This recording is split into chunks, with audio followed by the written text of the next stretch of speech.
भात न जगेंद्राणा। शब्द एवं प्रकाश ज्ञान, यह हमारी आज की आध्यात्मिक चर्चा का विषय। शब्द एवं प्रकाश ज्ञान।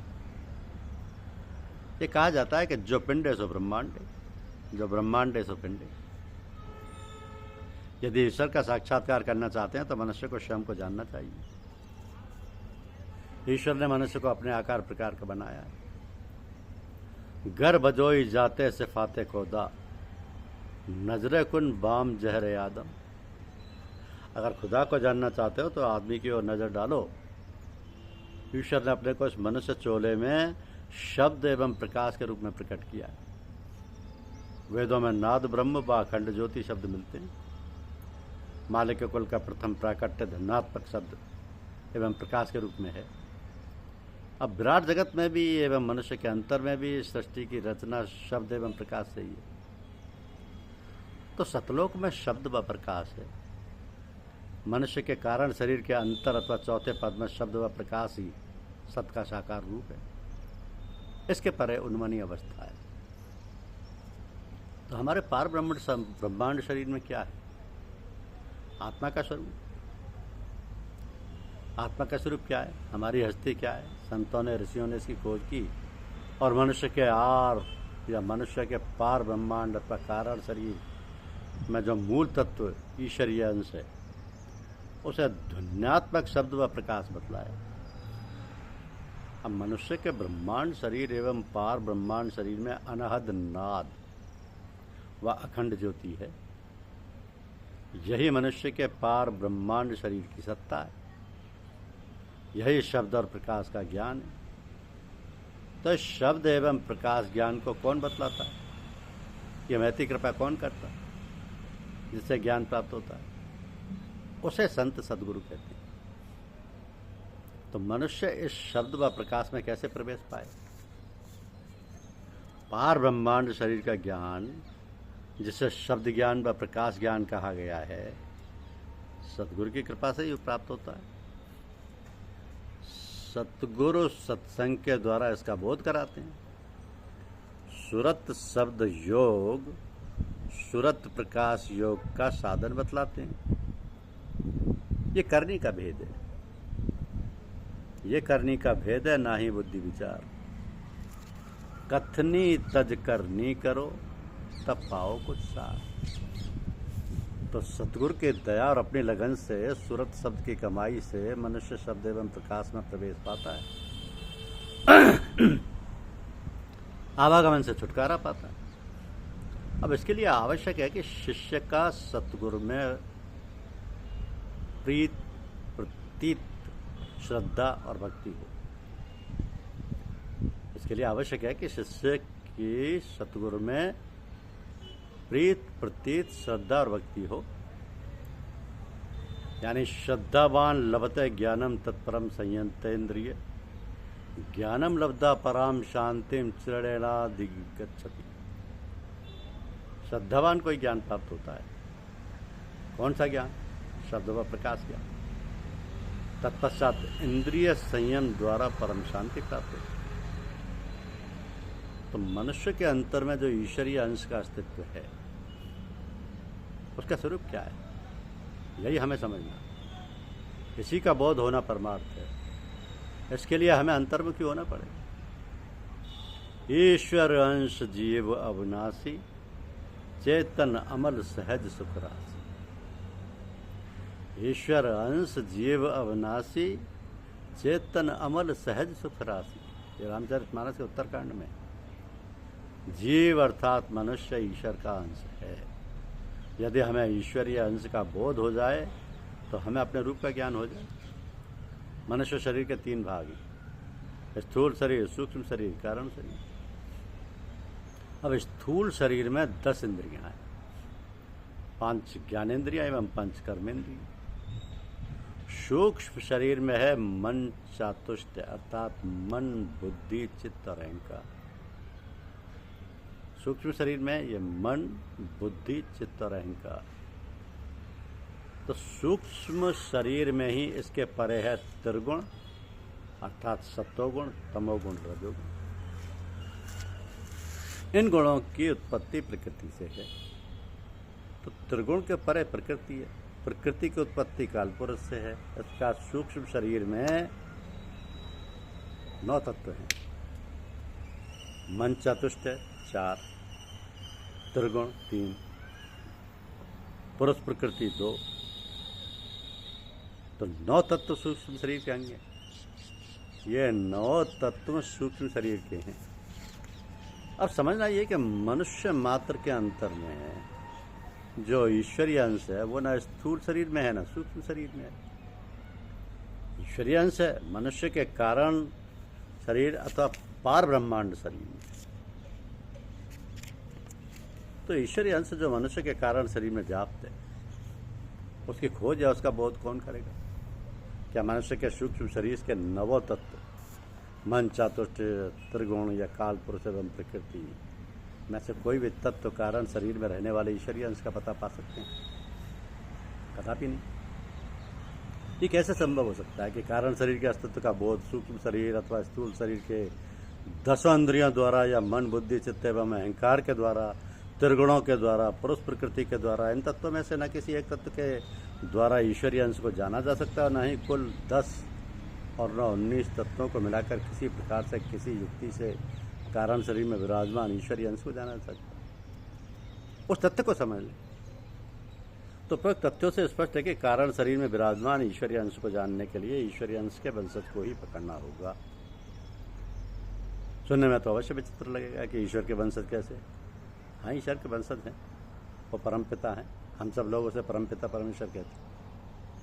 पिता अथवा परमपिता कहने का अर्थ है उस परमपिता के परमप्रिय संतान भी है। बिना संतान के तो पिता हो नहीं सकता ना। पिता होगा तो संतानें भी होंगी। पिता पुत्र को ही अंश और वंश भी कहते हैं। तो पिता अर्थात ईश्वर अंश का भंडार अर्थात अंशी है। हम सब मनुष्य उसके पुत्र अर्थात अंश हैं। इस अंश को ही अंश वंश अथवा वंशज कहते हैं। तो इसी अंशी यानी ईश्वरीय अंश एवं अंश ईश्वरीय वंशज को समझना और समझाना है, विषय अति जीना है। ये प्रकरण बुद्धिगम्य नहीं। बुद्धि से ना तो ईश्वर को जाना जा सकता और ना ही उसके वंशज को। कि सुनई तात ये अकथ कहानी, समझत बने न जात बखानी। सोई जाने जय देवी जनाई, जाने तो तुम्हें तुम्हें सुहाई। ईश्वर तो कण कण में विराजमान है, मालिक के कुल बाह्य जगत में एवं मनुष्य के अंदर भी सर्वत्र है। वो सर्वशक्तिमान है, सर्वज्ञ है, निराकार है, निराकार से परे है, साकार है, साकार से परे है, गुणातीत से परे है, सगुण भी है, निर्गुण भी है। वह वो क्या है क्या नहीं, उसके बारे में कुछ कहने की सामर्थ्य किसी में नहीं। प्रभु प्रभुता जानत सब कोई, तदप कहे बिन रहा न कोई।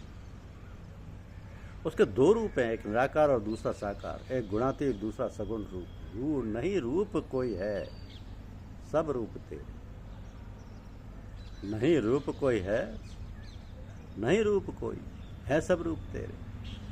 यानी मालिक केवल ईश्वर का निराकार रूप जानना कठिन है। हम उसके साकार एवं सगुण रूप को ही सतगुरु की दया से जान सकते हैं।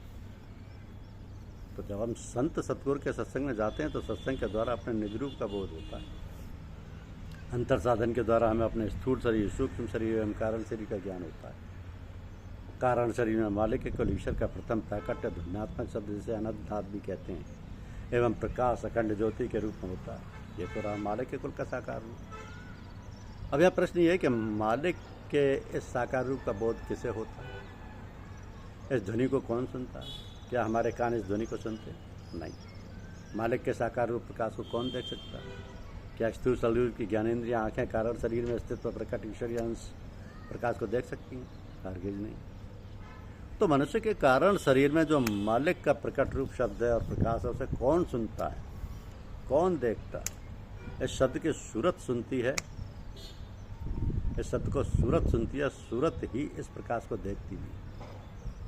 ऐसे साधना के द्वारा ही देखा जाता है और सुना जाता है। इस साधन को ही सूरत शब्द योग एवं सूरत प्रकाश योग कहते हैं। तो साधना की इस आध्यात्मिक प्रक्रिया को सहयोग भी कहते हैं। अब सूरत के अलावा प्राण भी इस शब्द को सुनता है और प्रकाश को देखता है। प्राण के द्वारा साधना की इस आध्यात्मिक प्रक्रिया को प्राणायाम या प्राण योग भी कहते हैं। दोनों प्रकार की साधनाओं में अंतर है। सूरत शब्द योग एवं सूरत प्रकाश योग, जिसे सहज योग भी कहते हैं, साधन में सहज है और इसे ग्रस्त, स्त्री, पुरुष, युवा, वृद्ध सब कर सकते हैं, इसमें कोई खतरा नहीं। प्राणायाम प्रक्रिया वही कर सकता है जो संयमी एवं युक्ताहार विहारी। इसके बाद भी प्राणायाम में पूर्ण सावधानी से आविष्कार सकता है। इससे अधिक जानकारी सदगुरु के सानिध्य से प्राप्त हो सकती है कि सहज ही ध्वनि होता है हरदम घटके माए। सूरत शब्द मेला भया मुख की हाजत नाई।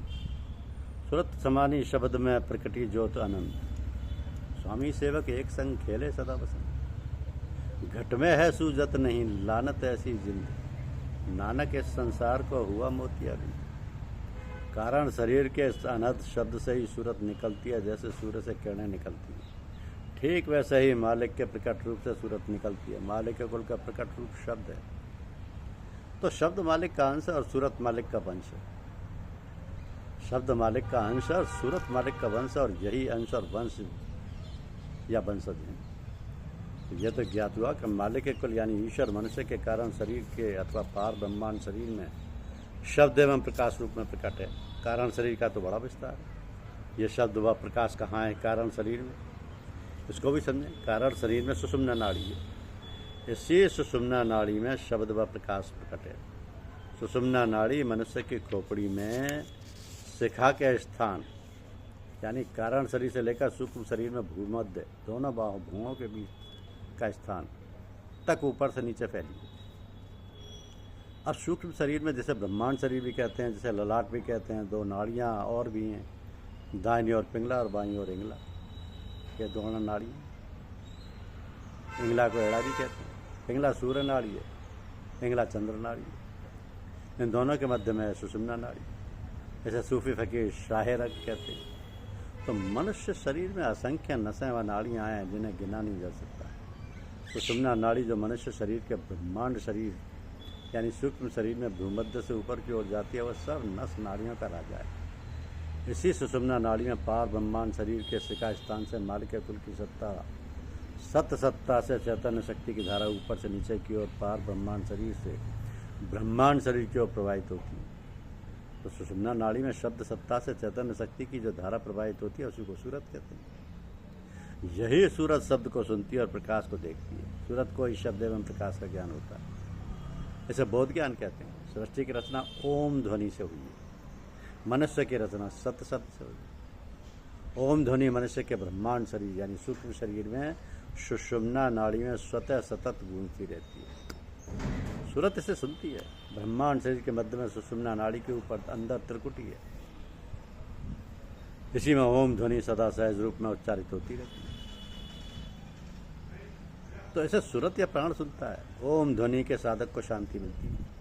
पिंड शरीर के सुख दुख से छुटकारा मिलता है, मगर आवागमन के चक्कर से अर्थात जन्म मरण के घोर दुख से छुटकारा नहीं मिलता। आवागमन से तब छुटकारा मिलता है जब सूरत ब्रह्मांड शरीर के चक्रों को भेदती हुई पार ब्रह्मांड शरीर यानी कारण शरीर के मध्य में सतलोक में पहुंचती है, जहाँ सूरत सत शब्द अथवा शार शब्द अथवा सतनाम ध्वनि में समा जाती है। तो सतलोक में पहुंची सूरतों का आवागमन नहीं होता। धन्यवाद।